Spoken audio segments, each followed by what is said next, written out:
মা বোনদের রমজানের যে রোজাগুলো ভাঙতি হয়েছে সেগুলো না রেখে সরাসরি শাওয়ালের 6 রোজা রাখা যাবে কিনা, নাকি আগে কাজা রোজা শেষ করা বাধ্যতামূলক? যেহেতু হাদিসের ভাষ্যটা এরকম, মান সামা রমাদান সুম্মা আতবাউ সিত্তাম মিন শাওয়াল, যে রমজানের রোজা রাখলো এরপরে শাওয়ালের 6টা রোজা রাখলো। হাদিসের ভাষ্যটা লক্ষ্য করলে বোঝা যায় যে রমজান রোজা রেখে আগে শেষ করা দরকার, এরপরে শাওয়ালের রোজা। অতএব মা বোনরা হোক আর পুরুষরা হোক, সবার জন্য একই কথা প্রযোজ্য। রমজানে কোনো কাজা রোজা থাকলে আগে কাজাগুলো রেখে তারপরে শাওয়ালের রোজা রাখা উত্তম। কোনো কারণে যদি রমজানের ভাঙতি রোজা রেখে শাওয়ালের 6টা রাখা সম্ভব হবে না মনে হয়, কারণ রমজানে 10টা রোজা ভাঙতি হয়েছে, আবার এদিকে শাওয়ালের 6টা 16টা রোজা, এতগুলো রোজা তা এক মাসে রাখা তার জন্য টাফ হবে যদি মনে হয়, তাহলে সেক্ষেত্রে সে শাওয়ালের 6টা রোজা রেখে কাজাগুলো পরে আদায় করলেও ইনশা আল্লাহ তার শাওয়ালের 6 রোজার ফজিলত আদায় হয়ে যাবে।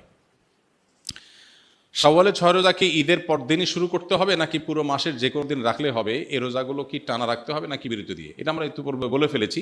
শাওয়ালের 6 রোজা ঈদের পরপরই রাখতে হবে এমন কোনো বাধ্যবাধকতা নেই। তবে অনেকের জন্য সহজ হয় ঈদের পরপর রেখে ফেলতে পারলে, যাতে করে রোজার অভ্যাসটা থাকে, এর মধ্যে রেখে ফেলতে পারে, পরে রাখা হয় না, তারা আগে রেখে ফেলবে। আর যার সুযোগ আছে পরে রাখার বা দরকার আছে পরে রাখা, সে পরে রাখবে এবং ধারাবাহিকভাবে রাখুক, সপ্তাহে 2টা করে, 1টা করে রাখুক, যেভাবে খুশি রেখে শাওয়ালের এই মাসের মধ্যে 30 দিনের মধ্যেই রেখে শেষ করতে হবে। আপনার জানা মতে শাওয়ালের রোজা রাখার সময় প্রচলিত কোনো ভুল আছে কি না, যা আমাদের এড়িয়ে চলা উচিত? শাওয়ালের রোজা কেন্দ্রিক খুব কমন বড় কোনো ভুল নাই, তবে ভুল ধারণা আছে কিছু। যেমন অনেকে মনে করেন শাওয়ালের 6 রোজা লাগাতার রাখতে হয়, ধারাবাহিক রাখতে হয়। যদি এই ধারণা এখন আস্তে আস্তে পরিষ্কার হয়ে গেছে আমার মনে হয়।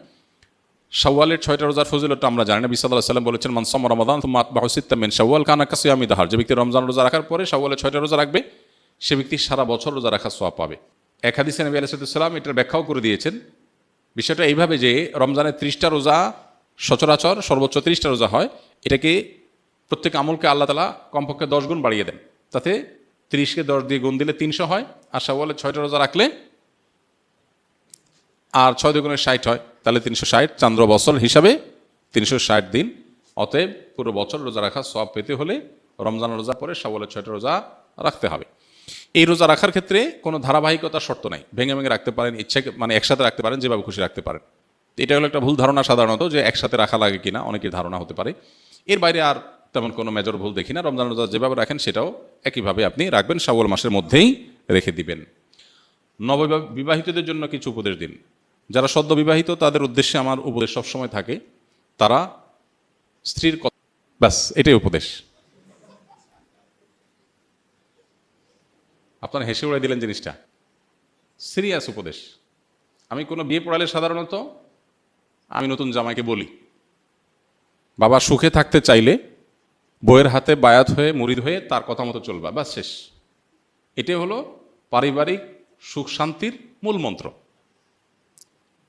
আমরা এর আগে কোথায় যেন বলেছিলাম যে আমাদের অফিসে যত মানুষ পারিবারিক দ্বন্দ্ব কলহ নিয়ে আসে, এগুলো নিয়ে যারা ওলামা একরাম যারা এগুলো সমাধান করেন, তাদের এক লাইনে কনক্লুশন হলো যে যত কেস তারা এই পর্যন্ত ডিল করেছেন, এই সব কেসের সামারি হলো, যেই ঘরে অনেক সময় আমাদের ওখানে স্বামী স্ত্রী আসে, দুজনের মধ্যে দ্বন্দ্ব থাকে, এগুলো মিটাবার চেষ্টা করে আলেমরা, কাউন্সিলিং করার চেষ্টা করেন। তো তারা বলেন যে যত কেস আমরা ঘাঁটছি এই নিয়ে, সবগুলো কেসের সামারি অলমোস্ট একটাই, সেটা হলো যেই ঘরে স্বামী স্ত্রীর কথা মতো চলে, স্বামীর স্ত্রীর প্রত্যেকটা কথা মানে, সেখানে কোনো অশান্তি নেই। অশান্তিটাই হলো সেখানে যেখানে কথা শোনা হয় না, বাস। এই জন্য নবদম্পতি যারা আছেন তাদের উভয়ই এটা আমল করা উচিত। বিশেষ করে ছেলেদের একটু বেশি আমল করতে হয় আর কি, মেয়েদের একটু কম। তো মেয়েদেরও করা দরকার। আর স্বামী হোক আর স্ত্রী হোক, যিনি জীবনসঙ্গীর কথা যত বেশি শোনার চেষ্টা করবেন, আল্লাহর নির্দেশে বাইরে বললে সেটা না, আল্লাহর নির্দেশের মধ্যে থেকে যত বেশি শোনার চেষ্টা করবেন, তিনি আল্লাহর কাছে তত প্রিয় পাত্র হবেন, মুত্তাকি হিসাবে তত ভালো মুত্তাকি হইতে পারবেন। দাম্পত্য জীবনে আপনার সঙ্গীর সাথে সদাচরণ করা, এটা তো আল্লাহর নির্দেশ। আল্লাহ বলেছেন, ওয়া আশিরুহুন্না বিল মারুফ, তোমরা পুরুষরা যারা আছো তোমাদের স্ত্রীদের সাথে সংসার করবে সুন্দরভাবে। একই কথা স্ত্রীদের জন্য প্রযোজ্য। অনেক স্ত্রী আছেন যে স্বামীকে সারাদিন জ্বালাতন করেন, অহেতুক কষ্ট দেন, ছোটোখাটো বিষয় নিয়ে বাড়াবাড়ি করেন। তো এখানে স্বামী স্ত্রী উভয়ের জন্য প্রযোজ্য যে নিজের সঙ্গীকে কত বেশি সন্তুষ্ট রাখা যায়। এখন সঙ্গীকে সন্তুষ্ট রাখতে গিয়ে বাবা মা নারাজ হয়ে যাচ্ছে কিনা, ভাই বোন নারাজ হয়ে যাচ্ছে কিনা, সেগুলো একটা ব্যাপার। তো এই জন্য ব্যালেন্স করাটা খুব গুরুত্বপূর্ণ। এই ব্যালেন্স করার জন্য কোরআন এবং হাদিসের জ্ঞান অর্জন করে কার কোনটা হক, কার কোনটা কর্তব্য, কার কোনটা অধিকার, সে জিনিসটা বোঝা এবং সেটা যথাযথভাবে আদায় করা, এটা হলো গুরুত্বপূর্ণ। আজকের বাস্তবতা, বিশেষ করে ভোগবাদী এই পৃথিবীতে আমাদের দাম্পত্য জীবনে সুখ নাই। ম্যাক্সিমাম মানুষের দাম্পত্য জীবনে সুখ নাই। বেশিরভাগ মানুষ সুখের অভিনয় করে। হ্যাঁ, সোশ্যাল মিডিয়াতে ফেসবুক দেন বইয়ের, ফেসবুকে ছবি দেন বইয়ের, মানে কি তাদের মধ্যে মিল, এগুলার এজহার, এগুলার প্রকাশ সোশ্যাল মিডিয়া করান। আসলে বাসায় সারাদিন চুলাচুলি হয়, কিন্তু বাইরে নাটক করেন কিসের? সুখের। ম্যাক্সিমাম মানুষের অবস্থা, মেজরিটি মানুষের মধ্যে দেখবেন যে সুখের অভিনয় করেন, আসলে সুখে নাই। সুখ পেতে হলে স্বামী স্ত্রী উভয়কে আল্লাহর কাছে পরিপূর্ণভাবে সমর্পণ করতে হবে। আত্মসমর্পণ করা ছাড়া, পরিপূর্ণ ইসলাম গ্রহণ করা ছাড়া আপনি কখনো সুখ চূড়ান্ত লেভেলে পাবেন না। সুখের বিভিন্ন সংজ্ঞা হতে পারে, বিভিন্ন সংজ্ঞার আলোকে আপনি সুখী হতে পারেন, কিন্তু চূড়ান্তভাবে যে মানসিক ফ্রেশনেস, এটা আপনার মধ্যে তখনই আসবে যখন আল্লাহর কাছে নিজেকে সুপর্দ করবেন।